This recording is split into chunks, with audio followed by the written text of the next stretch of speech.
Bip na ba? Ang lahat! Martian! Enrico Pañero! Bip.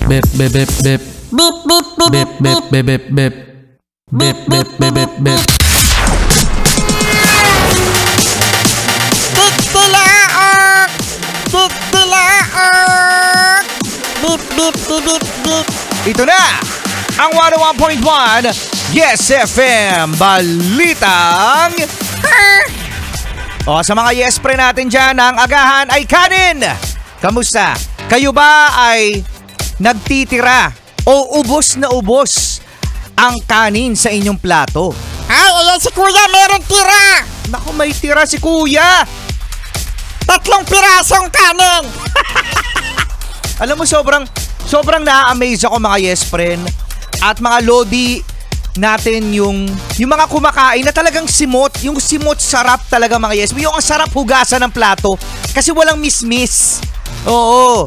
Na yung kanin mismo mga yes friend talagang sinusumot ni isang piraso, walang matitira. Oo, no? Oo. Maraming salamat sa mga yes friend natin na gumagawa niyan. Kasi alam nyo ba mga yes friend, dahil sa maraming naaksayang mga kanin, ang ang Agriculture Department, mga yes friend, ay nagpapanukala na lahat ng mga kainan, mga yes friend, mapa-restaurant, fast food, karinderya, ay mag-offer ng half rice. Actually, meron naman talagang nag-offer ng half rice sa mga karinderya. Oo, no? Pero sa mga fast food, parang wala yata. Parang dati meron no? O kasi matagal na to Matagal na tayo nag-aaksaya ng kanin. In short. Pero ngayon mga yes friend, na-open na naman to. Kasi nga, ang dami nga daw na-aksaya na mga kanin. Imagine mga yes friend,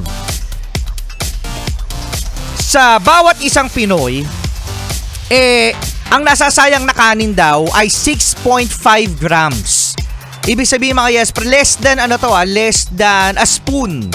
Oo, so pag pinagsama-sama yan, sa lahat mga yes friend, kahit ikaw Martian yung kinakain mo, madami yan sa isang taon. Oo, di ba? Kaya sa mga yes friend natin dyan na affected ba? Feeling ko kasi mas mahal ang half rice Oo, mas mahal ang half rice mga yes. Kasi syempre babalot yan. Oo, di ba? Sa mga fast food, syempre may costing mga yes friend yung packaging. Alay ka naman ng mga karinderya, which is takal-takal lang. Oo, no?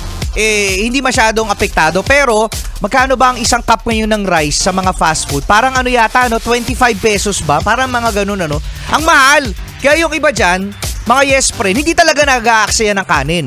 Ang feeling ko na nag-aaksaya ng kanin, Martian, ay yung mga nag-a-only rice. Correct. Mga nag-a-only rice. Nakita ko yung vlog ni Diwata. Oo. Yung Diwata Overload Pares. Ang dami ko nakitang kanin na sayang. Oo, kasi only rice yun So yung iba para ba, uy, sige, ako din. Busog na pala ako. Oo, kasi for your brain to know, mga yes friend, na busog ka na ay 20 minutes. So minsan, feeling mo, gutom na gutom ka pa, pero kapag nag-register, poof, ay busog na pala ako. So wag takaw mata mga yes friend. Pwede ka naman kumonti-konti. Hindi, gusto natin extra rice. Magtipid mga yes friend Actually, Rico Pañero, hindi naman talaga katipiran ang sagot dyan. Ano? Maging 20 pesos ang 1 kilo ng bigas. Ano na? Release na yung problema 20 pesos ang 1 kilo ng bigas dapat di ba? Ano na? Kailan? Tama na, nasa ano tayo? Half rice. Hindi! 1 kilo, 20 pesos!